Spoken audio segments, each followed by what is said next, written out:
தமிழக அமைச்சரவை மாற்றி அமைக்கப்பட்டிருப்பதை ஒட்டி 4 புதிய அமைச்சர்கள் பதவியேற்கிறார்கள். அதோடு துணை முதலமைச்சராக திரு உதயநிதி ஸ்டாலின் அவர்கள் அறிவிக்கப்பட்டிருக்கிறார். புதிய அமைச்சர்களுடைய பதவியேற்புக்காக ஆளுநர் மாளிகையில் அமைச்சர்கள், திமுக நிர்வாகிகள், சட்டமன்ற உறுப்பினர்கள் உள்ளிட்டோர் கூடியிருக்கிறார்கள். அந்த காட்சிகளை நாம் பார்த்து வருகிறோம். திரு செந்தில் பாலாஜி, திரு கோவி செழியன், அதே போல திரு நாசர் மற்றும் திரு பனமரத்துப்பட்டி ராஜேந்திரன் ஆகிய 4 பேர் புதிய அமைச்சர்களாக பதவியேற்க இருக்கிறார்கள்.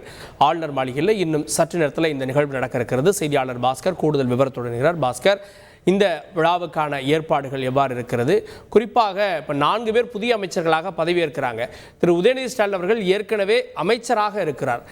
ஆனால் அரசியலமைப்பு சட்டப்படி நம்ம பார்க்குறப்போ இந்த மாதிரியான பதவி அப்படின்றது ஆளுநர் இது பண்ணி வைக்க வேண்டிய தேவை இல்லை அப்படின்ற விஷயங்களும் சொல்கிறாங்க. உதயநிதி அவர்களும் இப்போது பதவியேற்பதற்கான வாய்ப்பு இருக்கா?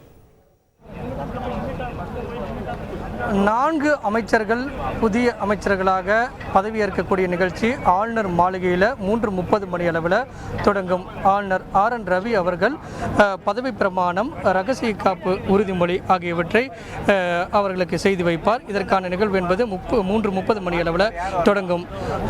திட்டம் மற்றும் வளர்ச்சித்துறை கூடுதலாக இளைஞர் நலன் மற்றும் விளையாட்டு மற்றும் சிறப்பு திட்ட செயலாக்கத்துறை அமைச்சராக இருக்கக்கூடிய உதயநிதி ஸ்டாலினுக்கு திட்டம் மற்றும் வளர்ச்சி துறை ஒதுக்கப்பட்டிருக்கிறது. இந்த 2 துறையில் திட்டம் முதலமைச்சரிடமும், வளர்ச்சி என்பதன் அடிப்படையிலும் அந்த துறைகள் தங்கம் தென்னரசிடமும் இருந்த துறைகளாக அந்த துறைகள் ஒதுக்கப்பட்டது. அதன் அடிப்படையிலும் அவர் துணை முதலமைச்சராக அறிவிக்கப்பட்டிருக்கிறார். இதன் காரணமாக அமைச்சரவையுடைய முழு பட்டியல் என்பது இந்த பதவியேற்பு நிகழ்ச்சி முடிந்த பிறகு ஒரு அரை மணி நேரத்தில் ஆளுநர் மாளிகையிலிருந்து அமைச்சர்களுடைய இலாக்காக்கள் ஒதுக்கப்பட்டதற்கு உண்டான அதிகாரப்பூர்வமான அறிவிப்பு என்பது வெளியிடப்படும். அப்போது செந்தில் பாலாஜிக்கு அந்த மின்சாரத்துறை ஒதுக்கப்படுவதற்குண்டான அதிகாரப்பூர்வமான அறிவிப்பு என்பது வெளியிடப்படும். கோவி செழியனுக்கு உயர்கல்வித்துறை ஒதுக்கப்பட்டதற்கான அந்த துறையும் அதிகாரப்பூர்வமாக அறிவிக்கப்படும்.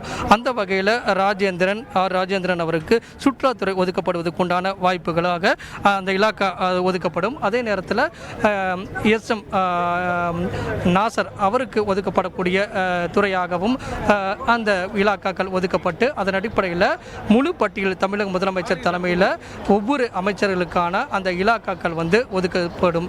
அந்த வகையில் பார்க்கும்போது 6 அமைச்சர்களுடைய இலாக்காக்கள் மாற்றி அமைக்கப்பட்டிருக்கிறது. உயர்கல்வித்துறை அமைச்சராக இருந்த பொன்முடிக்கு வனத்துறை ஒதுக்கப்பட்டிருக்கிறது. இதுபோல அமைச்சர்களுடைய இலாக்காக்கள் மாற்றி அமைக்கப்பட்டிருக்கிறது. அந்த வகையில் பார்க்கும்போது மெய்யநாதன் பிற்படுத்தப்பட்டோர் நலத்துறை அமைச்சராக அறிவிக்கப்பட்டிருக்கிறார். கயல்வெளி செல்வராஜ் மனிதவள மேலாண்மை துறை அமைச்சராக செயல்படுவார் என்றும், அதே போல மதிவேந்தன் ஆதிராவிட நலத்துறையாகவும், ராஜகண்ணப்பனுக்கு பால்வளத்துறை ஒதுக்கப்பட்டிருக்கிறது. அதே போல தங்கம் தென்னரசிற்கு நிதித்துறையோடு சேர்த்து சுற்றுச்சூழல், மாசு கட்டுப்பாட்டு வாரியம், காலநிலை பருவநிலை மாற்றம் உள்ளிட்ட துறைகளும், தொல்லியல் துறை, இதையெல்லாம் அவர் செயல்படுவார் என்று ஏற்கனவே அறிவிக்கப்பட்டிருக்கக்கூடிய நிலையில் மற்ற புதிய அமைச்சர்களுக்கு என்னென்ன இலாக்காக்கள் என்பது குறித்தான அதிகாரப்பூர்வமான அறிவிப்பும் இந்த அமைச்சரவை மாளிகையிலிருந்து அமைச்சரவை பதவியேற்பு நிகழ்ச்சிக்கு பிறகு ஆளுநர் மாளிகையிலிருந்து அதிகாரப்பூர்வமாக அறிவிக்கப்படும். அந்த வகையில் தான் அந்தந்த அமைச்சர்களுக்கு இலாக்காக்கள் ஒதுக்கப்பட்டதுக்குண்டான அதிகாரப்பூர்வமான அறிவிப்பு என்பது வெளியிடப்படும். அது முழு பட்டியலாக இருக்கும். தமிழக முதலமைச்சர் தலைமையில் 34 அமைச்சர்களாக இந்த அமைச்சரவை பட்டியலோடு சேர்த்து வெளியிடப்படக்கூடிய அந்த அமைச்சரவை பட்டியலில் இலாக்கா தொடர்பான அதிகாரப்பூர்வமான அறிவிப்புகள் என்பது வெளியிடப்படும். கூட்டணி கட்சிகள் அதே போல முக்கிய விருந்தினர்களோடு நிகழ்ச்சி என்பது 3:30 மணி அளவில் தொடங்கும். ஆளுநர் மாளிகை அதற்காக தற்போது தயார் நிலையில் இருக்கிறது.